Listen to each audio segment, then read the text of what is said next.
Life's good.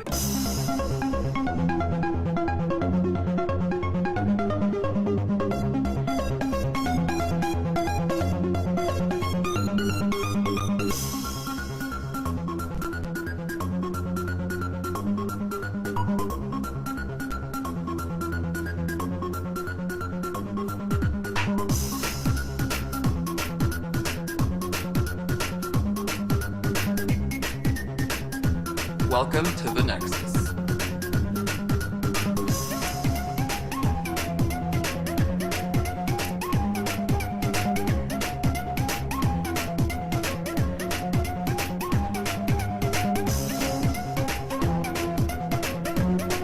Could you gather more for our comparative conservation effort?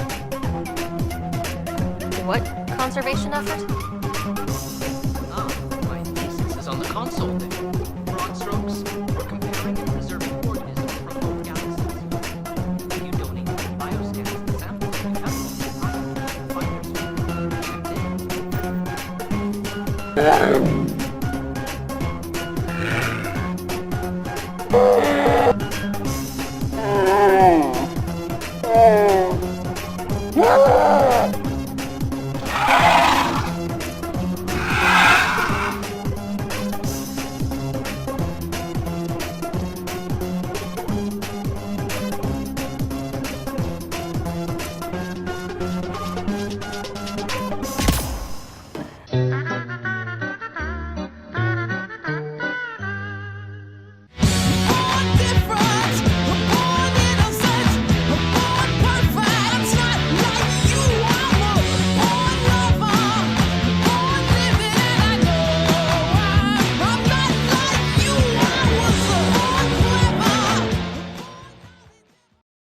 Friends, I come to you today in the guise of beloved children's mascot, the Steam Cleaner, because it's a Steam-heavy episode, beginning with an announcement.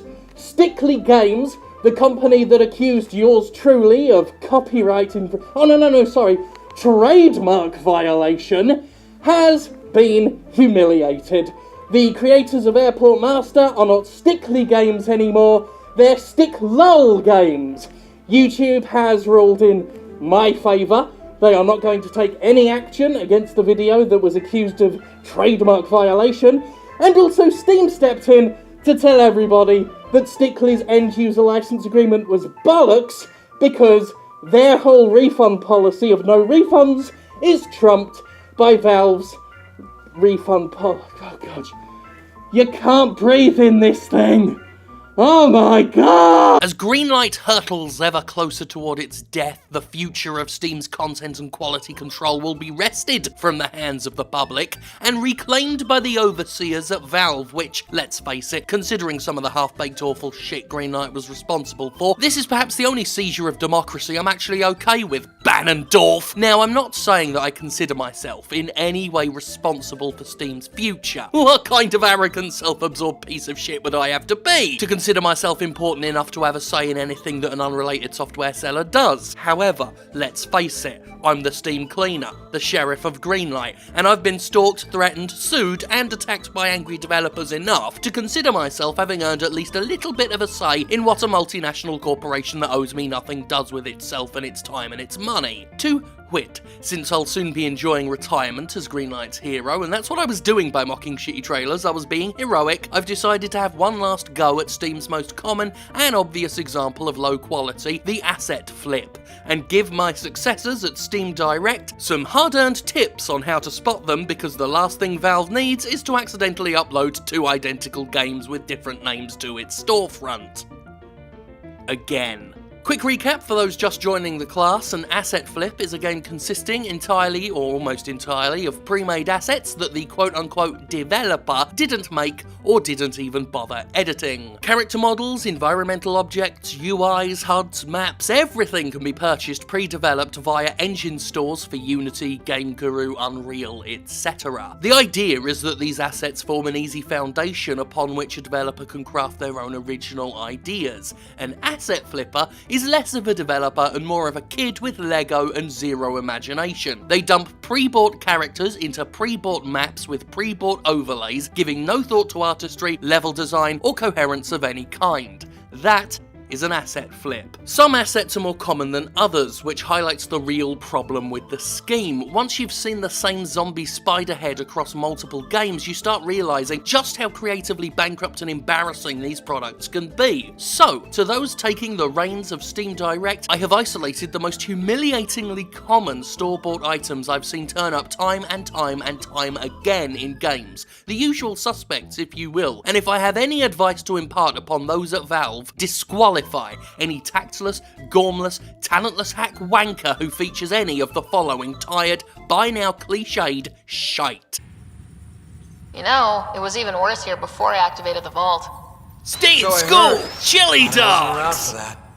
Let's actually start with the zombie spider head. At this point, something of a personal mascot on my series of first impression videos. Say hello to Horrid Spider, created by 3D Foin and available to purchase for only $3.99. $4 gets you a pretty cool looking monster, an arachnid aggressor bursting forth from the mouth of a severed head.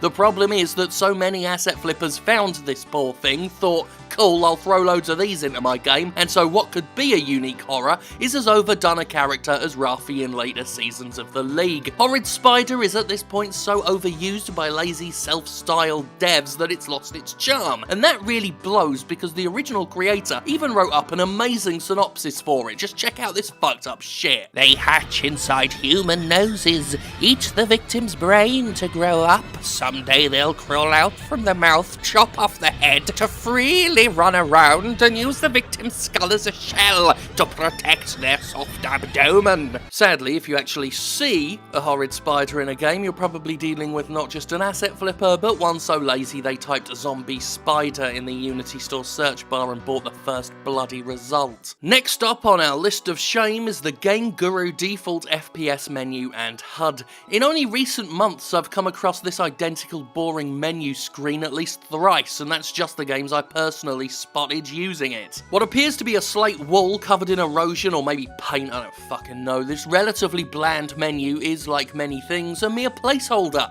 something to be repealed and replaced provided you actually have a plan and ideas to do the repealing and replacing. Political joke. It truly does speak volumes about the overwhelming lack of quality on Steam that even by randomly selecting games, I've seen the same fucking start menu so many fucking times. And what a bad look for any game to have the first thing a player sees be an exact bloody copy of the first thing they saw in a totally different product. Needless to say, those developers so utterly devoid of self-awareness they won't even change a menu are also shameless asset flippers in every other way. Just the other day, I played The Last Patient, using the exact same Game Guru stock menu as a bunch of other shit I've played, and not only were all the zombies made and sold by someone else, the whole bloody map I was playing in was a free demo level provided as part of basic Game Guru. The wholesale re-uploading of demo levels is something quite common to Game Guru asset flippers. Game Guru itself is something of an entry-level engine, so it attracts a lot of entry-level fuckwits. Also be on the lookout for this HUD. It's a Game Guru staple and you can find it across multiple games. 2 greenlight submissions made within days of each other feature trailers with almost identical overlays. This is the sort of shamelessness a good Steam director would be on the lookout for, wink wink. And then we come to UnitZ. UnitZ, UnitZ, UnitZ. Oh, we've talked about UnitZ before, a basic survival zombie game made and sold on the Unity store. It's a Minecraft-looking thing that, again, was intended to be customized and evolved for those with vision, but maybe not the fundamentals. Unfortunately, those with neither vision nor fundamentals took UnitZ and uploaded it to Steam in droves. It's also on the Google Play Store in various forms, just versions of UnitZ renamed and re-uploaded to digital storefronts without alteration. To truly give you an idea of what it's like, here's a compilation of my previously recorded run-ins with UnitZ, all of which have occurred exclusively via Steam. This is a Steam greenlight trailer for Day Survival Begins, and you know you're in for a real good trailer when there's a Bandicam logo at the top. This is a Steam greenlight trailer for UnitZ. And I'll tell you what I like about this one. What I like about this one is the fact that it is so generic. I actually had to go back through my previous Best of Stream Greenlight videos to make sure that this wasn't the exact same game as one I'd done just a few days ago. Hello, you improvised turnip dildos. Jim Sterling here, and this is Uncrowded. Now, we've technically covered this game twice already. This is a Steam Greenlight trailer for Pixel Z Gun Day, and do you see anything familiar? Yes, it's another one. That's what they should really call these games now. Another one Z. Obviously make sure you put the Z in there because no one can even be original with the names, let alone the content. This is a Steam Greenlight trailer for Pixel Z, a unique open world, yeah, it's another UnitZ clone. This is a Steam Greenlight trailer for HZZ Hard Chore Z. Can you tell what it is yet? This is a Steam Greenlight trailer for HZZ. I'm sorry, I mean Field Z. No, that's not the right one. I mean Pixel Z. No, Day Survival Begin, no, Uncrowded, Craftlands, that's the one. Sorry, I get confused, because they're all the same fucking game. This is a Steam Greenlight trailer for Pixel Rising, no,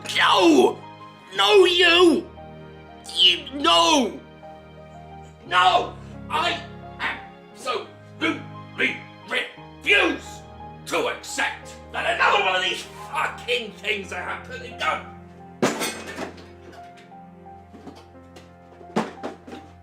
Fucking shit! In the same vein, you'll want to keep an eye out for a game called Hammer 2 Reloaded. It might come to you under another name, like Cobra Out for Justice or Agent 777. Notice how I am playing what looks like repeated footage right now? I'm actually not. I'm playing clips from Steam Greenlight trailers for two different games, with identical trailers. Yeah, because these fucking weapons couldn't even be fucked to make their own gameplay footage. Hammer 2 is a free shooter you can play online in your own browser, right now. On so many fucking sites. Getting a license to reproduce it must be really fucking cheap too, because multiple people have attempted to pass it off as their own work. And again, you can play it on mobile as well, re-uploaded as someone's own work. CryEngine, like Game Guru, has seen multiple games appear with the same unaltered start menu. When the first thing a game shows you is a default CryEngine menu that was not really intended for the general public, you know you're in for a wild ride. You can tell a lazy CryEngine asset flip pretty easy, because none of the dull bastards have the energy or talent to stop the HUD elements looking ripped straight from Crysis. Most CryEngine asset flips will resemble Crytek's shooter in some obvious ways, because why even put in work when someone else has done it for you? In at least one case, someone tried to pass off a very poorly modded Crysis as their own work. You're looking at the trailer for that now. It didn't quite make the cut.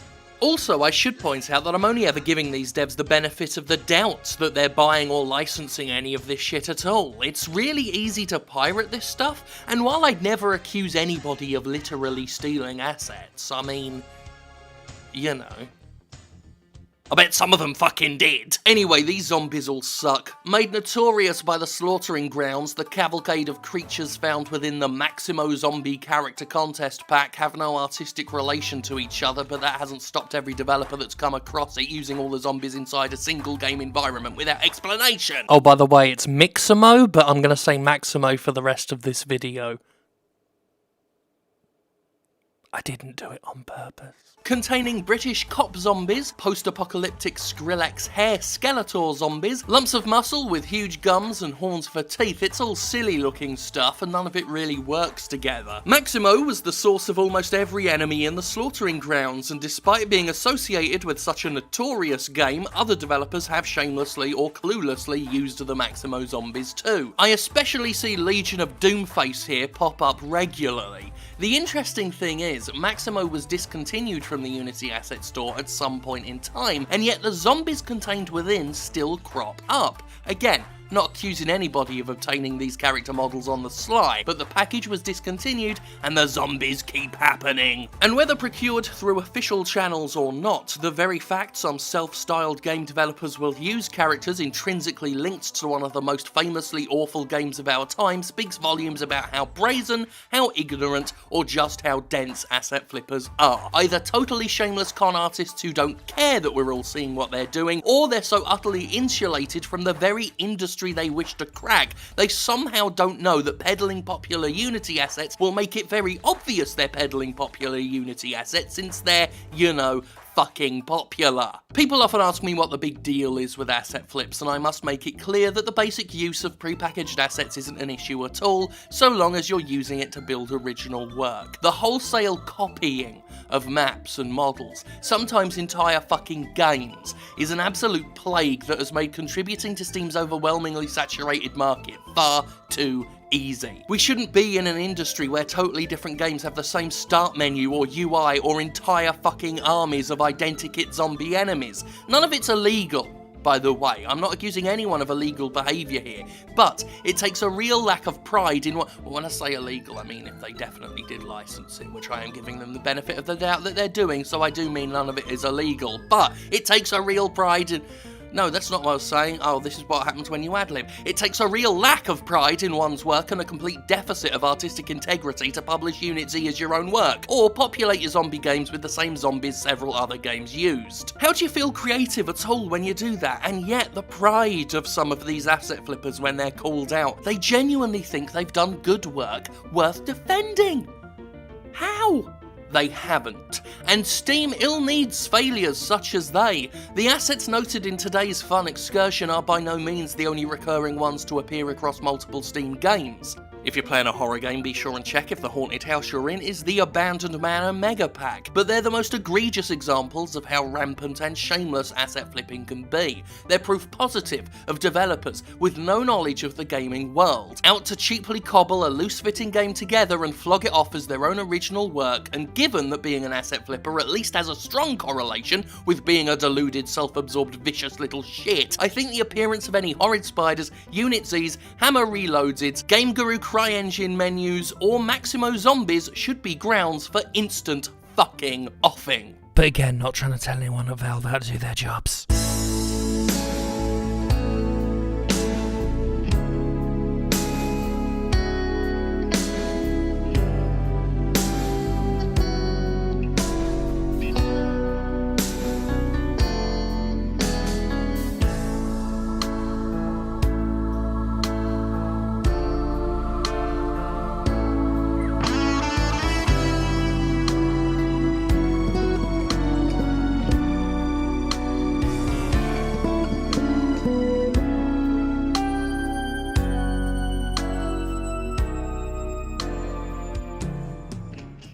I said months ago I needed mouth holes. I'm all muffled. And I can barely see. I can barely see. Anyway, that'll about do it for this week's episode of Jimquisition. I hope you all enjoyed it. Thank God for me.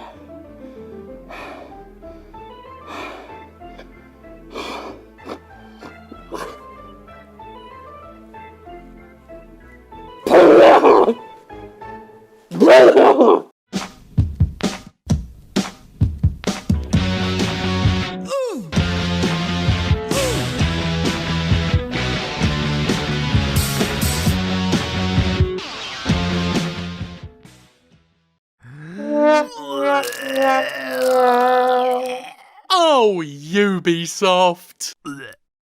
Well, kids, that was a fun episode of the Jimquisition, but now it's time for Oh Ubisoft, our recurring news segment where we talk about all the news that makes you roll your eyes and go, oh, Ubisoft. For Honor is the subject of yet another... For Honor is the subject of this week's little excursion, with news that they've added some new emotes that cost a pretty penny. They cost about 7,000 steel per emote, which is very pricey considering that game's economy. Steel, of course, can be bought with real money because it's an Ubisoft game. Of course, there are fucking microtransactions. But it's the excuse given by Ubisoft that really takes the cake. We never had an intention for you to unlock everything in the game. We applied RPG mechanics to a fighting game. It's like World of Warcraft. You would not try to unlock everything or all the character or in a MOBA. Yeah, it's exactly like World of Warcraft or a fucking MOBA. You disingenuous hack jobs. Let's all remember one thing about Ubisoft. Ubisoft cannot be trusted, ever. Maybe the least trustworthy developer in the AAA space. Always goes back on its word, whether it's DRM, whether it's downloadables, whether it's microtransactions. Whenever Ubisoft says something, there's often a good bit of documented proof that they said something else not all that long ago. So their excuse is bullshit just because Ubisoft said it, and the second reason why it's bullshit is because no corporation puts microtransactions in a game and expects people not to buy them. That's such a ludicrous excuse, and I'm sick of developers trotting it out all the time with this. Oh, you don't have to buy them. We never intended you to unlock things. We don't want you to have this stuff. Yes, they do, and they want you to pay for it. No company puts microtransactions in a video game not wanting them bought. Ubisoft, we're not fucking stupid. Oh, Ubisoft.